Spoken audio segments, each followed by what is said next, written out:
नमस्कार। उत्तर प्रदेश एक्सप्रेस में आप सभी का बहुत स्वागत है। मैं हूं आपके साथ प्रियंका गुप्ता। बुलेटिन की शुरुआत बड़ी खबर के साथ करते हैं जो कि लखनऊ से है। राष्ट्रीय स्वयं संघ महिलाओं के बीच बढ़ाएगा अपनी पैठ, तो महिला समन्वय का बड़ा सम्मेलन लखनऊ में आयोजित होगा। तो प्रबुद्ध वर्ग की 2500 महिलाएं भी सम्मेलन में आमंत्रित की गई हैं। संघ ने कई शाखा का नाम महिला समन्वय रखा है। लखनऊ, लखीमपुर खीरी और बहराइच से इसकी शुरुआत की गई है।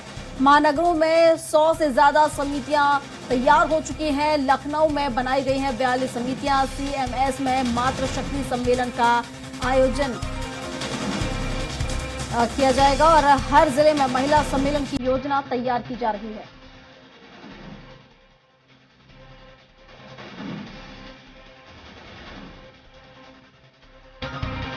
तो लखीमपुर खीरी और बहराइच से इसकी शुरुआत की जाएगी और राष्ट्रीय स्वयं संघ महिलाओं के बीच अपनी पैठ बढ़ाएगा इसके जरिए। तो महिला समन्वय का बड़ा सम्मेलन लखनऊ में होगा। तो प्रबुद्ध वर्ग की 2500 महिलाएं सम्मेलन में आमंत्रित की गई हैं और आपको बता दें कि संघ ने नई शाखा का नाम महिला समन्वय रखा है। इसके साथ ही आपको बता दें लखनऊ, लखीमपुर खीरी और बहराइच से इसकी शुरुआत है और आपको बता दें कि महिलाओं के बीच पैठ बनाने की कोशिश आरएसएस कर रहा है। तो महिला समन्वय का बड़ा सम्मेलन अब लखनऊ में आयोजित होगा।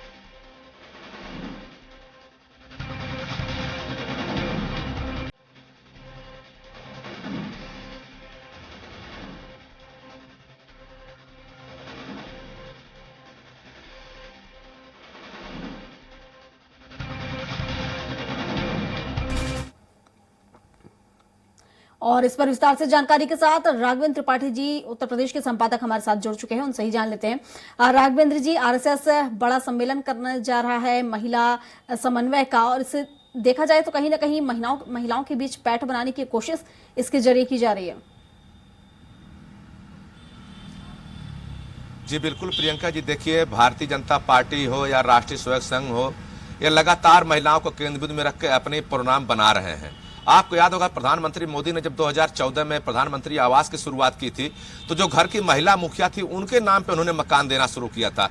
उसके बाद मोदी लगातार महिलाओं को लेकर तमाम तरह के कार्यक्रम करते रहे, लेकिन जब संसद पिछले महीने जब संसद का सत्र चल रहा था तो महिला आरक्षण का बिल भी लाया। उसके बाद में तमाम महिला बंधन कार्यक्रम भारतीय जनता पार्टी पूरे प्रदेश में चलाई।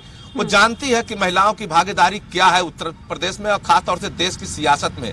हालांकि अभी विपक्षी दल इंडी गठबंधन लगातार सीट शेयरिंग की बात कर रहे हैं कि कौन कितनी सीटों पर लड़ेगा, लेकिन भारतीय जनता पार्टी इससे 4 कदम आगे है और अपना वोट परसेंटेज बढ़ाने की बात कर रही है। क्योंकि जब पिछला लोकसभा चुनाव हुआ था 2019 में, इसे लगभग उत्तर प्रदेश में 49% वोट मिले थे, जिसमें से 33% अकेले महिलाओं ने वोट किया था। तो भारतीय जनता पार्टी जानती है कि हमें कहां टच करना है, किस तरह से अपने वोट परसेंटेज को बढ़ाना है। और जिस तरह से प्रधानमंत्री ने महिला आरक्षण दिया है उसको लेके भी भारतीय जनता पार्टी संजीदा है। चूंकि 2019 की बात करें तो उत्तर प्रदेश में 25% महिलाओं को लोकसभा का टिकट दिया गया था।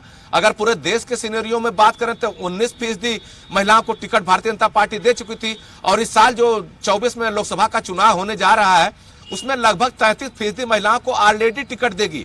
चूंकि जो आरक्षण की व्यवस्था है वह 2027 के नए परिसीमन के बाद लागू होगी, लेकिन भारतीय जनता पार्टी इसी चुनाव से अपने एजेंडे में इसको शामिल कर ले रही है। वो जानती है कि आधी आबादी किस तरह से सरकार बनाने बिगाड़ने में भूमिका अदा करती है। और जिस तरह से मध्य प्रदेश का चुनाव हुआ है, जो भारतीय जनता पार्टी को फीडबैक मिल रहा है कि वहां पे लाडली बहना योजना ने काम जरूर किया है, भारतीय जनता पार्टी के पक्ष में एक माहौल खड़ा किया, महिलाओं ने भारतीय जनता पार्टी को वोट दिया है।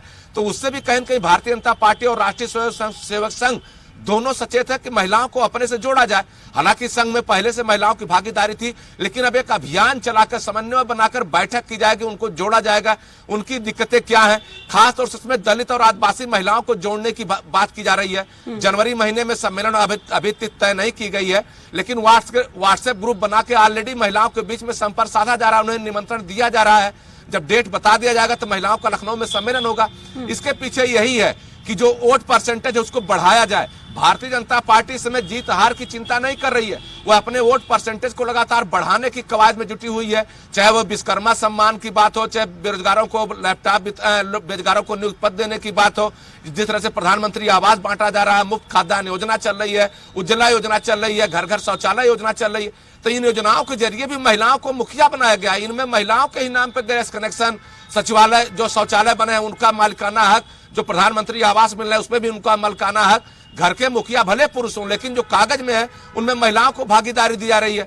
और उसी तरह जो संपत्ति रजिस्ट्री कराई जाएगी उसमें 2% महिलाओं को रजिस्ट्री शुल्क में छूट भी दी जा रही है। तो कुल मिलाकर महिलाओं, भारतीय जनता पार्टी और संघ के निशाने पे महिलाएं वो जानती हैं कि महिलाओं का एक वर्ग है और बहुत बड़ी तादाद अगर ये इनके साथ आ जाएंगे तो इनका वोट परसेंटेज और आसमान छुएगा। जो सीटों में इजाफा है वह अपने आप हो जाएगा।